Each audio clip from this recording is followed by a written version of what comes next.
ਕੌਣ ਕਹਿੰਦਾ ਹੈ ਕਿ ਮਾਂ-ਬਾਪ ਆਪਣੇ ਬੱਚਿਆਂ ਦੇ ਨਾਲ ਫਰਕ ਨਹੀਂ ਕਰਦੇ? ਕਰਦੇ ਆ, ਜ਼ਰੂਰ ਕਰਦੇ ਆ।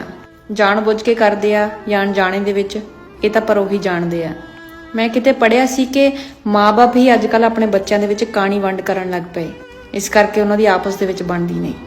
ਤੁਸੀਂ ਕਦੇ ਵੀ ਦੇਖ ਲਿਓ ਕਿ ਘਰ ਦੇ ਵਿੱਚ ਸਭ ਤੋਂ ਜ਼ਿਆਦਾ ਬੋਝ ਮਾਂ-ਬਾਪ ਉਸ ਬੱਚੇ ਨੂੰ ਦਿੰਦੇ ਆ ਜਿਹਨੂੰ ਆਪਣੀ ਜ਼ਿੰਮੇਵਾਰੀਆਂ ਦਾ ਅਹਿਸਾਸ ਹੁੰਦਾ ਆ, ਜਿਹੜਾ ਭਾਵੇਂ ਆਪਣੇ ਮਾਂ-ਬਾਪ ਦੇ ਨਾਲ ਲੜਦਾ ਹੋਵੇ, ਪਰ ਉਹ ਇਨਸਾਨ ਕਦੇ ਉਹਨਾਂ ਨੂੰ ਕਿਸੇ ਚੀਜ਼ ਦੀ ਕਮੀ ਨਹੀਂ ਹੋਣ ਦਿੰਦਾ।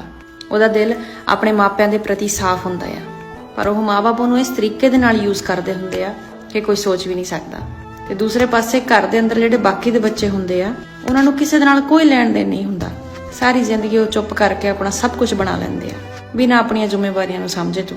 ਤੇ ਮਾਂ-ਬਾਪ ਸਭ ਤੋਂ ਜ਼ਿਆਦਾ ਪਿੱਛਾ ਵੀ ਇਹਨਾਂ ਦਾ ਕਰਦੇ ਹੁੰਦੇ ਆ, ਉਹਨਾਂ ਦੀਆਂ ਗੱਲਾਂ ਵੀ ਸੁਣਦੇ ਹੁੰਦੇ ਆ ਤੇ ਹਮੇਸ਼ਾ ਉਹਨਾਂ ਦਾ ਪੱਖ ਵੀ ਲੈਂਦੇ ਆ। ਪਰ ਉਹਨਾਂ ਨੂੰ ਇਸ ਚੀਜ਼ ਦੇ ਨਾਲ ਕੋਈ ਮਤਲਬ ਨਹੀਂ ਹੁੰਦਾ ਕਿ ਉਹਨਾਂ ਦੇ ਬਾਰੇ ਕੋਈ ਕੀ ਸੋਚਦਾ ਆ। ਉਹ ਤਾਂ ਬਸ ਚੁੱਪ ਕਰਕੇ ਤਮਾਸ਼ਾ ਦੇਖ ਰਹੇ ਹੁੰਦੇ ਆ। ਤੇ ਜਿਹੜਾ ਬੱਚਾ ਸਾਰੀ ਜ਼ਿੰਦਗੀ ਆਪਣੀਆਂ ਜ਼ਿੰਮੇਵਾਰੀਆਂ ਪੂਰੀਆਂ ਕਰਦਾ ਹੁੰਦਾ ਆ, ਉਹਦਾ ਪੱਖ ਉਹ ਮਾਂ-ਬਾਪ ਕਦੇ ਵੀ ਨਹੀਂ ਲੈਂਦੇ। ਕਦੇ ਵੀ ਉਹਨੂੰ ਪਿਆਰ ਦੇ ਨਾਲ ਇਹ ਦੋ ਬੋਲ ਨਹੀਂ ਬੋਲਦੇ ਕਿ ਸਾਨੂੰ ਪਤਾ ਹੈ ਕਿ ਤੂੰ ਸਾਡੇ ਵਾਸਤੇ ਬਹੁਤ ਕੁਝ ਕੀਤਾ ਆ, ਬਲਕਿ 24 ਘੰਟੇ ਉਹਨੂੰ ਲਾ ਕੇ ਸਿੱਟਦੇ ਰਹਿੰਦੇ ਆ। ਤੇ ਉਹ ਵਿਚਾਰਾ ਦਿਲ ਦਾ ਇੰਨਾ ਸਾਫ਼ ਹੁੰਦਾ ਆ ਕਿ ਉਹਨੂੰ ਇਸ ਗੱਲ ਦਾ ਪਤਾ ਹੁੰਦਾ ਹੈ ਕਿ ਉਹ ਆਪਣੇ ਮਾਂ-ਬਾਪ ਤੋਂ ਬਿਨਾਂ ਰਹਿ ਵੀ ਨਹੀਂ ਸਕਦਾ। ਤੇ ਇਸੇ ਹੀ ਗੱਲ ਦਾ ਉਹ ਫਾਇਦਾ ਉਠਾਉਂਦੇ ਹੁੰਦੇ ਆ, ਕਿਉਂਕਿ ਉਹਨਾਂ ਨੂੰ ਪਤਾ ਹੁੰਦਾ ਕਿ ਉਹਦਾ ਦਿਲ ਕਿੰਨਾ ਕਮਜ਼ੋਰ ਆ। ਸੋ ਕਹਿਣ ਦਾ ਭਾਵ ਇਹ ਹੈ ਕਿ ਜਿਹੜਾ ਜ਼ਿਆਦਾ ਕਰਦਾ ਆ ਉਹਦੀ ਕਦਰ ਨਹੀਂ, ਤੇ ਜਿਹਨੂੰ ਕੋਈ ਲੈਣ ਦੇਣ ਨਹੀਂ ਉਹਦੇ ਮਗਰ ਫਿਰਦੇ ਆ। ਕਈਆਂ ਨੂੰ ਇਹ ਗੱਲ ਸੁਣ ਕੇ ਹੈਰਾਨਗੀ ਹੋਊਗੀ, ਪਰ ਇਹ ਵੀ ਇੱਕ ਅੱਜ ਦੀ ਦੁਨੀਆ ਦੀ ਸੱਚਾਈ ਆ।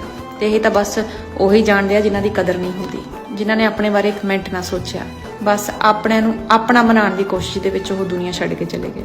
ਤੇ ਐਂਡ ਦੇ ਉੱਤੇ ਸੁਣਨੇ ਨੂੰ ਕੀ ਮਿਲਦਾ ਕਿ ਤੂੰ ਸਾਡੇ ਲਈ ਕੀਤਾ ਕੀ। ਸੋ ਅਗਰ ਤੁਹਾਡੇ ਨਾਲ ਵੀ ਇਹੀ ਹੋ ਰਿਹਾ ਆ ਤਾਂ ਮੇਰੀ ਵੀਡੀਓ ਦੇਖ ਕੇ ਤੁਹਾਨੂੰ ਇਹ ਪਤਾ ਲੱਗ ਜਾਊਗਾ ਕਿ ਤੁਸੀਂ ਇਕੱਲੇ ਨਹੀਂ ਹੈਗੇ। ਇਹ ਹੁਣ ਘਰ ਦੀ ਕਹਾਣੀ ਆ, ਇਸ ਕਰਕੇ ਬਾਹਲੀ ਟੈਨਸ਼ਨ ਨਾ ਲਿਆ ਕਰੋ। ਜਿਹੜੇ ਚੁੱਪ-ਚਾਪ ਕਰਕੇ ਅੱਗੇ ਵਧੀ ਜਾਂਦੇ ਆ, ਉਹਨਾਂ ਵਾਂਗੂ ਜ਼ਿੰਦਗੀ ਜੀਣਾ ਸਿੱਖੋ।